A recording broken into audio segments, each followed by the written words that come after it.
Now. Hello, I'm Richard Burrell. Welcome to CHOM's weekly edition of OnTarget. For the next 60 minutes, we feature a profile of one of Canada's national treasures, Walter Rossi.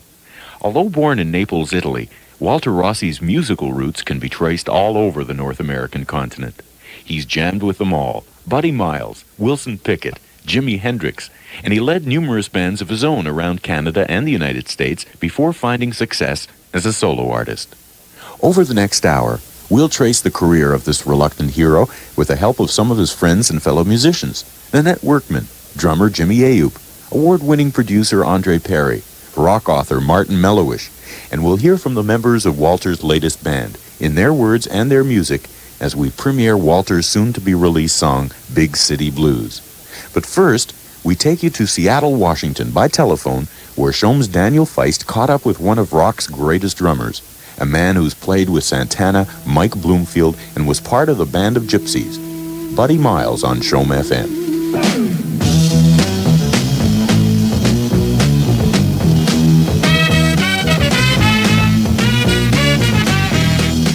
You've drummed with the best of them, and that includes a Montrealer of some renown. His name is Walter Rossi. Well, Walter Rossi happens to be one of my best friends. We just haven't seen each other in years. In my opinion, he's probably one of the most underrated guitarists in the world today. Walter and myself, we go back, we talk a lot about music. We just haven't, had a chance really to see each other, and hopefully that'll change very soon. How did you guys meet? I was working with the Ruby and the Romantics at the time. Wally was in a band called the Soulmates. It was a long, long time ago. Mm-hmm. And this is the first time when I came to Montreal. And we sort of got attached to each other. And he heard me play, I believe. I forget exactly how it was. But I do remember that it was at the Esquire Show Bar. How did Walter fit in as a member of the Buddy Miles Express? As a driving important force. Where did Wilson Pickett fit into all of this? Because I understand you have worked with Wilson Pickett, and so has Walter Rossi. He sure did. Well, we worked with Wilson together at the same time, but it happened right about at the time that I was working at the Esquire Show Bar. What happened was that I had got an offer to go with Wilson, and they was looking for guitars, and they was looking for some other pieces as well. Part of the band that Wally was in came to New York with me. Mm-hmm. We all joined up with Wilson Pickett together, and I was with him for about a year. And Wally, I believe, it was about that long for him too.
vintage Wilson Pickett on CHOM's OnTarget and funky Broadway. It was barely 4 years after Walter Rossi had picked up the guitar that he found himself right in the thick of the American music explosion of the mid-60s. Former bandmate Buddy Miles recalls the guitar style of the younger Rossi. I think in the early days that when Walter first got started, I could compare him to like a updated version in those days of a Steve Cropper, because of the type of music that he was playing. Because, you know, the Soulmates, the band, what that represented is they played rhythm and blues music, and Walter at that time could play rhythm, that style, very avidly. I'll never forget it. He used to play a little Fender Telecaster. What about the man himself? Was he as quiet then as he is today? Yes, I would definitely say so. I think he's one of the nicest people I've ever met in my life.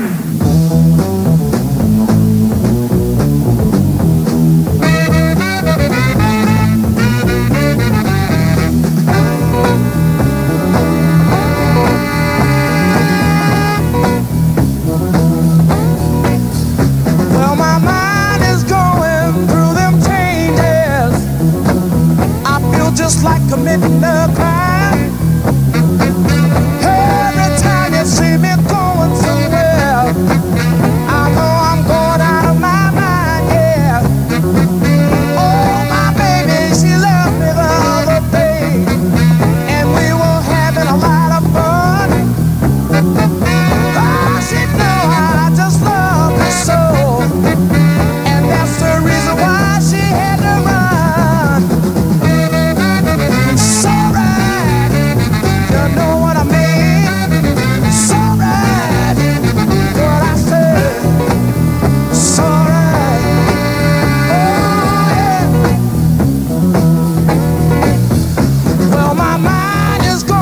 So many changes, I'm going right out of my mind. Every time you see me going somewhere, I could commit a big old crime, yeah. She had me running, she had me riding, she had me running, hiding, riding, running. Had me running, she had me hiding,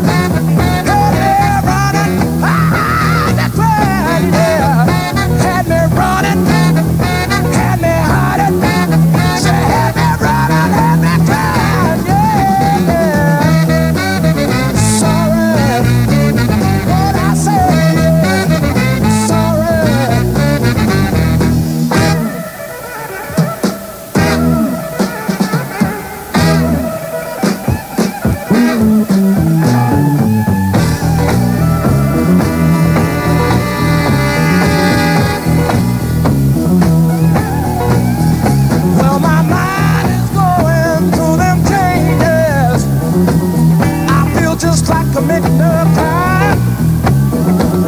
Every time you see me going somewhere, I feel like I'm going out of my mind, yeah. Every day when she left me alone, she didn't have much to say, no, no. Every time she stepped out on me, she didn't know how I feel, yeah. Wow. She didn't know what I felt like. Every time she deceived me, she didn't know.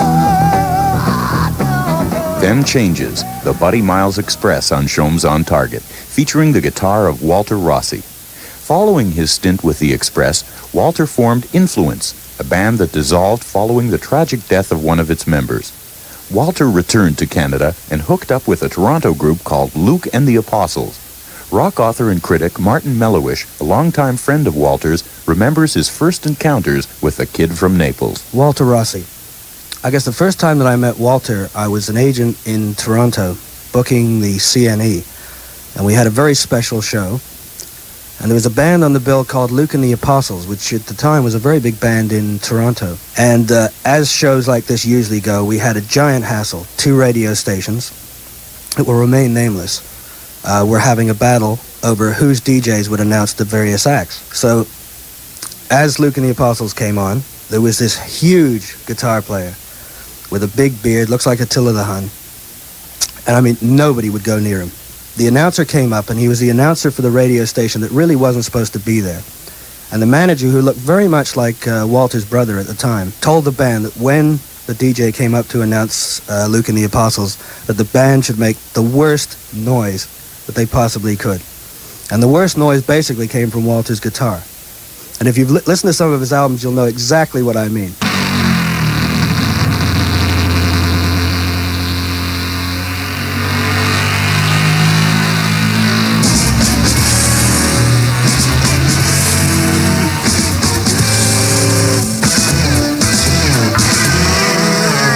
So my second brush with Walter came when I came down to Montreal, and I guess I must have met him one night, I guess at one of the bars on Crescent Street or wherever I happened to be hanging out at the time.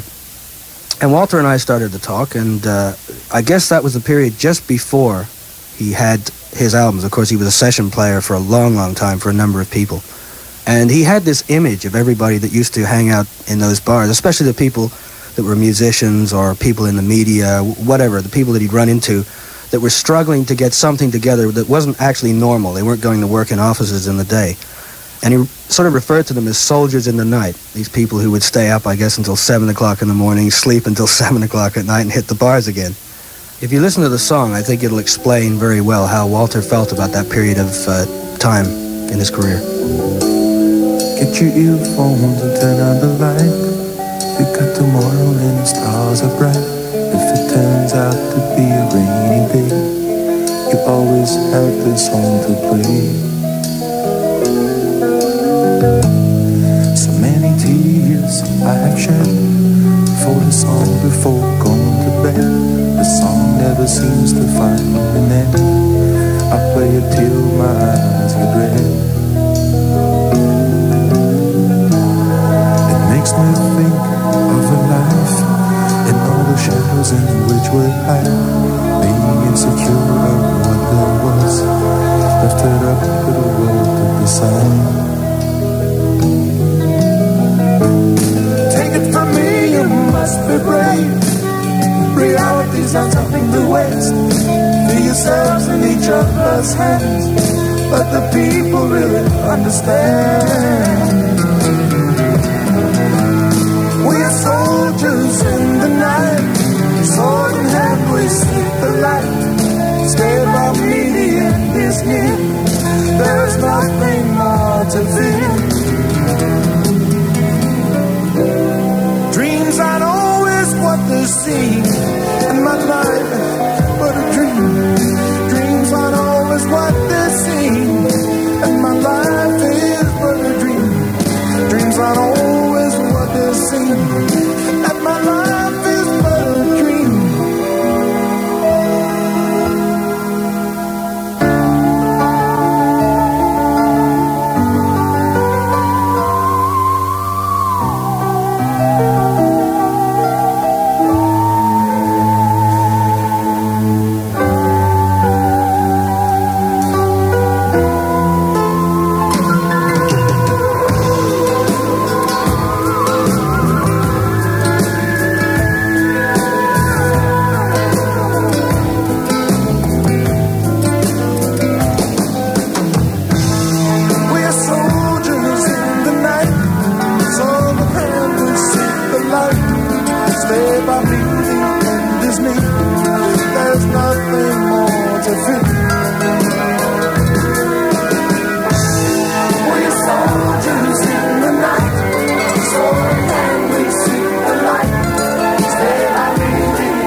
to Rossi's Soldiers in the Night on CHOM's On Target, as we profile the guitarist's career with author Martin Mellowish. There's a story that, to me, illustrates everything about Walter's personality.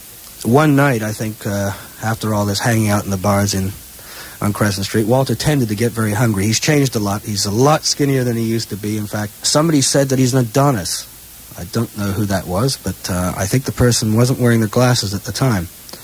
But one night, he was on the Main in Montreal, and he bumped into this, I guess we referred to him as a bum. Walter, I don't think, ever referred to anybody as a bum, who wanted some money for a coffee or a meal or a drink or whatever he needed. And Walter said, "Look, hold on just for a second. I'll take you for supper." Now, I don't know anybody else who would have said that. But he took this person out for something to eat, and I think he was fascinated by this person's story. And I think when he came back that night, he sat down and wrote a song called Ride the Wind, which is based on the conversation he had with that person that night.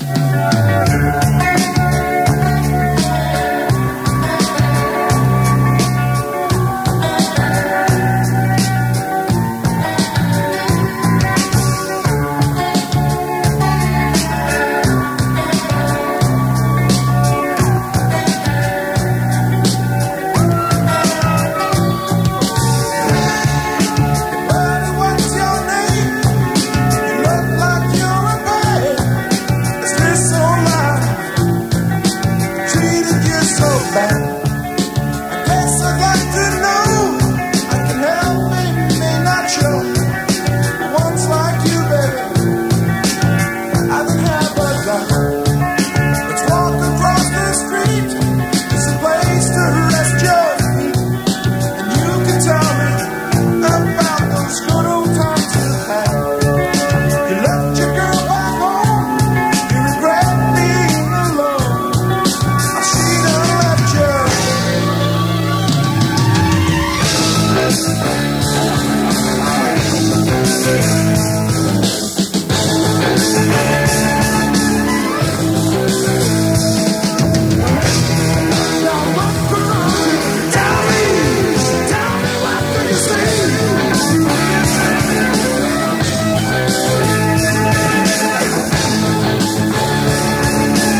Ride the Wind on CHOM's On Target. And our profile of Walter Rossi continues in a moment with Jimmy Ayub, Nanette Workman, Andre Perry, and of course, Walter Rossi. I've had it. This week we're taking a look at the career of Walter Rossi with some of the many folks with whom he's played. Folks like Nanette Workman. Working with Walter is a lot of fun, actually. He's pretty much of a perfectionist, but he's not, to me anyway, he's not like one of these fanatical perfectionists that everything just has to be so. If he hears something and he likes it, even there might be a little mistake or whatever, if the whole feeling of it is good, he'll go with it.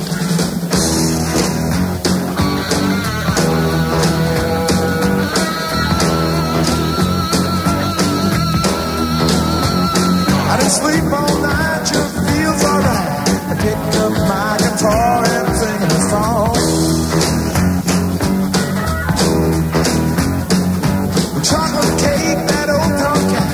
I'm trying to make some sense out of it all. Digging in the charcoal all day, spending my days just to keep them in the shade.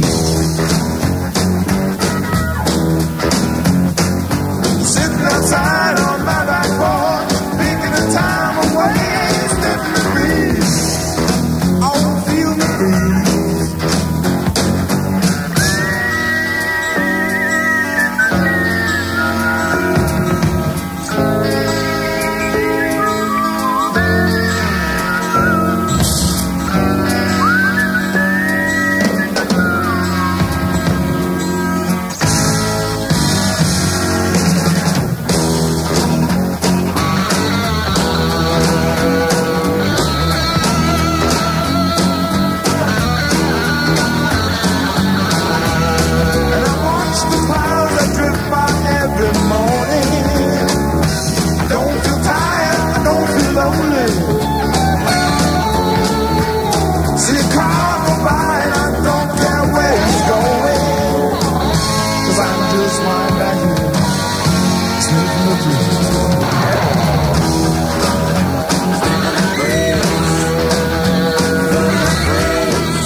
Sniffin' the Breeze, Feelin' the Freeze, Walter Rossi's composition on CHOM's On Target. Like many of Walter's songs, Slow Down, has a story to tell. Nanette Workman. When I first heard the song, Walter's vocal wasn't on it yet, so I was doing the backing vocals in Slow Down, so I didn't really know what the song was about at first. But then he told me later that his lyrics were sort of inspired by what was going down between myself and an ex that I used to be with. What was the line that you said? Slow down and she'll come around? Slow down, she'll come around. Mm-hmm. Well, he didn't slow down, and I didn't come around. It never worked out.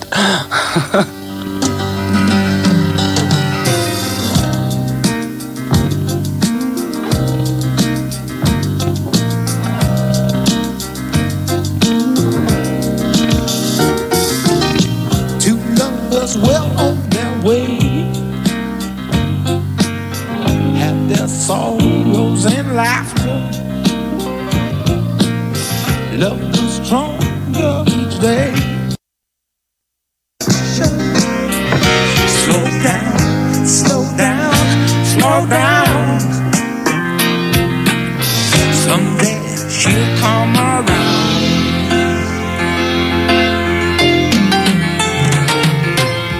Oh no, you shouldn't have to worry. Forget those things that she said. Can never be wasted. The love you gave, don't you regret.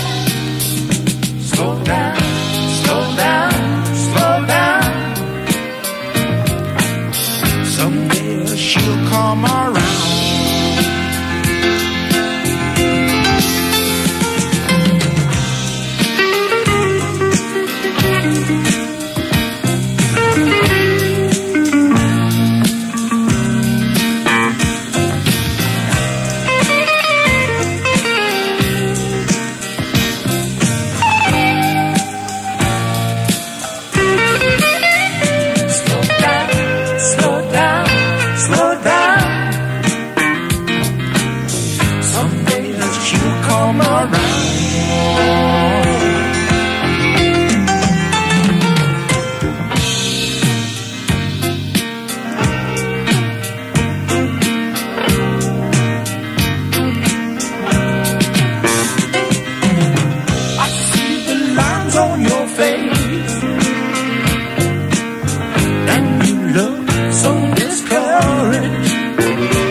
You've got CHOM's On Target, tracing the career of guitarist-songwriter Walter Rossi. Among the myriad of musicians who shared the studio with Walter is former Mahogany Rush drummer Jimmy Ayup, another man who's cut more than his share of sessions. Jimmy remembers his first encounter with Walter. I was in studio at Tempo, and I used to see this big hairy monster walk through the control room, which ended up being Walter Rossi. I heard what he was playing, and he was a fantastic guitar player. We started working together, and I did a gig with him at the Nelson, L'Evêché, and it was great. He's a great guy, great to play with, strong, powerful. He knows what he wants, which is great. That's why I like to work with him. He tells you exactly what he wants, and you lay it down, and it's like easy. The guy is great. I love him.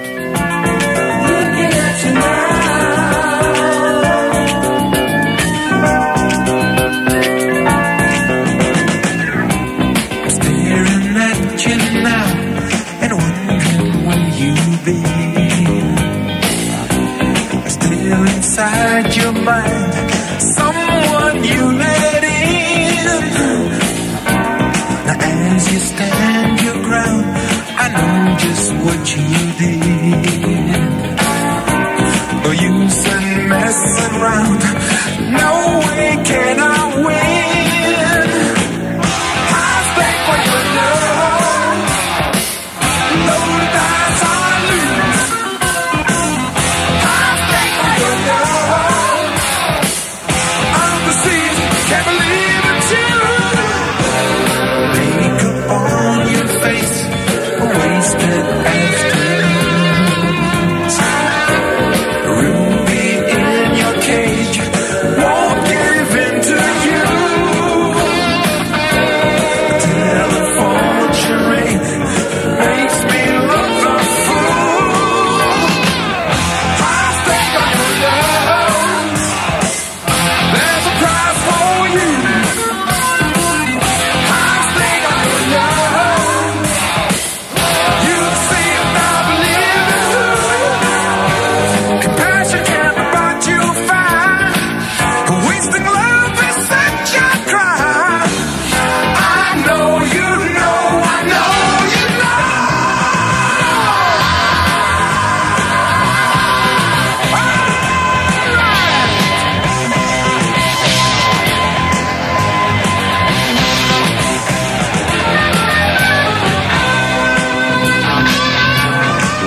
high stakes for your love on CHOM's OnTarget. Just as the voice of Nanette Workman and the drumming of Jimmy Ayoub can be heard on Walter's 6 Strings 9 Lives LP, so can the guitar of Walter Rossi be heard on the latest release from his old friend Wilson Pickett. CHOM's OnTarget traveled to Morin Heights and Le Studio to speak with a man who won a Juno Award for that album's production. We asked Andre Perry when he first crossed paths with Walter. That's a good question, because it seems that I've known him for so long, I can't remember. But I would imagine it's way back, 1974, 75, I would imagine, around that era, with Pagliaro, Nanette Workman, and that crowd. Walter, of course, used to work with Nanette, so they did several albums here. And I got to know him even better then. And, of course, we were partly associated with some of his own projects. But the event that I remember the best was when we did the Wilson Pickett album together.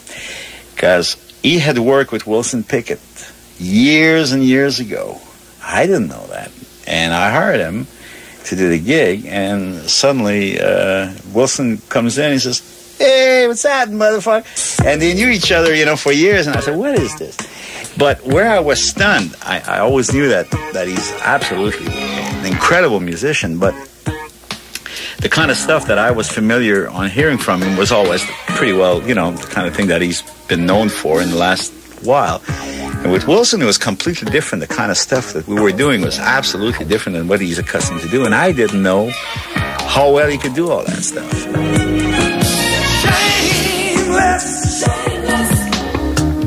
Shameless, what you done. I must admit, to me, anyway, personally, I think it's the best album I've ever done, really. Honey, it's shameless. Oh, it's a shame, baby, what you done. I mean, it was just an absolute ball. I mean, I really, really love him. Hey! It's a shame.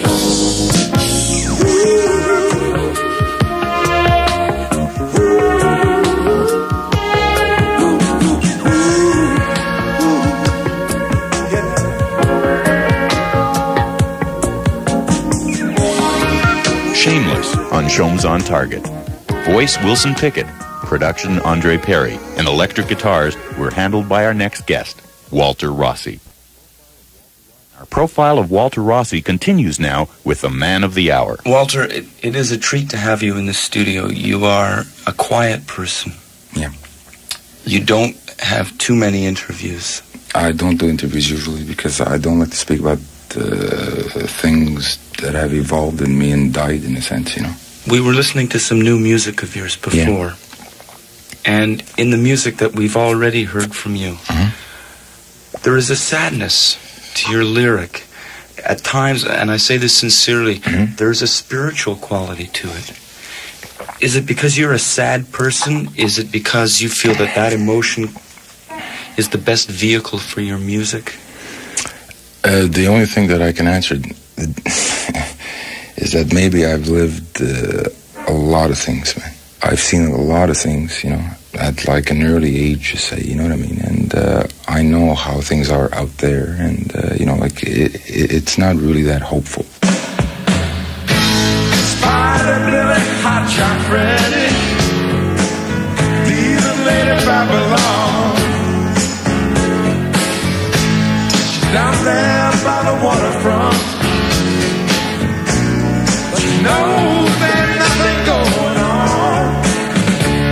She's just out there standing in the lights, and she looks so all alone. She don't make that money tonight. She ain't never going home.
down by the waterfront.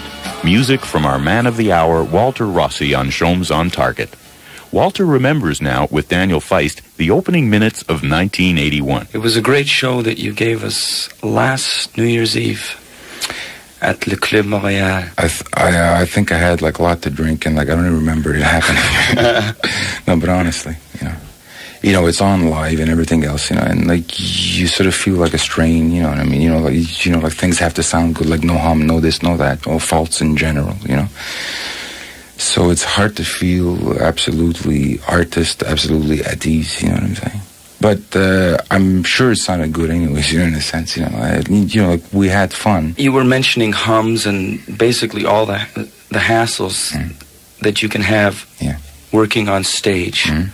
Do you feel closer to the studio or to the stage? Do you still like touring?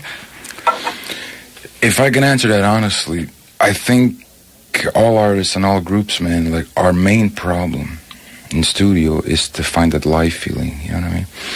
Because all studios are like awfully nice and awfully comfortable and awfully cold, On stage there's faults. I mean, at least there's something honest about it, you know what I mean? It's real, it's on the spot.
Captured live in concert at the Club Montréal New Year's Eve 1980-81. Walter Rossi and Company, sniffing the breeze on CHOM's OnTarget.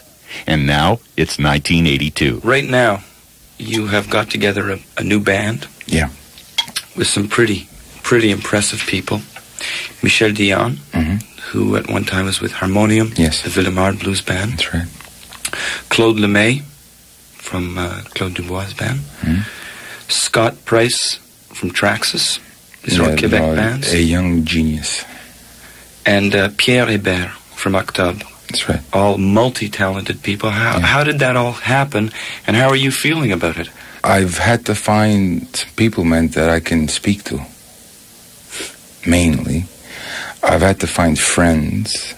I had to find people that can hang out, man, and like have fun, you know, because that's what's important. Like, it's not the music. We all know how to play. I mean, like, we almost can play anything.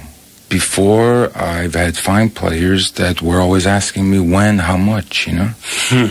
I mean, it's great too, you know. I mean, I've realized anyways, out of all these years, that, like, you need a team, you know, right? So I found some people, man. I mean, I've held, like, a lot of auditions. I have turned down, like, some fine players. You know what I mean? But there's something that I had to feel in everyone, man. You know what I'm saying to you? Is that who are you under your shirt, you know?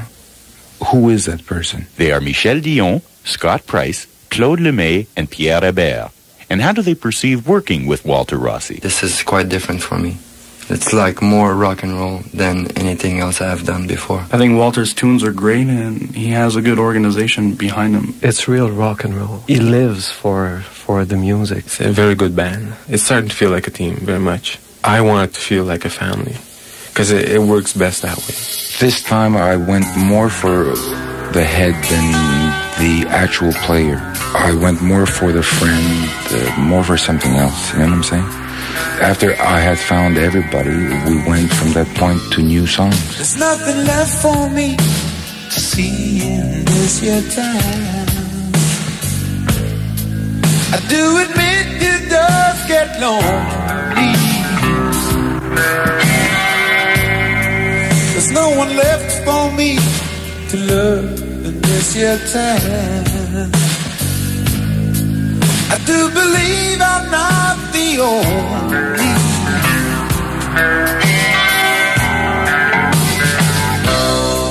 Your echo loud, but now it's come and gone. You turned your neons, turn away the sun. You gave me wings and you found me to the rain. You showed no mercy, singing the big city blues. You knew which one to choose. You locked me here, why keep away? The big city blues. You want to see me lose, but still in dreams I will believe in.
nothing left for me to see in this your time. I do believe I'm not the only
Big City Blues on CHOM's OnTarget, the product of Walter's new company of friends.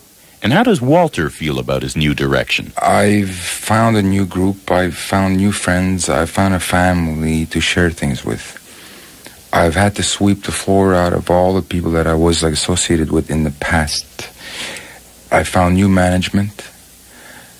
I've had to start clean. I've had to start with a new head, you know what I'm saying to you? Mm-hmm. Things are very up right now, very positive. The only problem that we got is maybe that we seem to blow like a lot of speakers on stage, you know what I mean? But I mean, shit, it's not my fault. Is this your ninth life? No, I think this is the second one. This is your second? You don't have a long time to go, man. So that makes us very lucky. That makes me very lucky. There is no name as yet for Walter's new band. It'll be announced as they take the stage sometime in the not-too-distant future.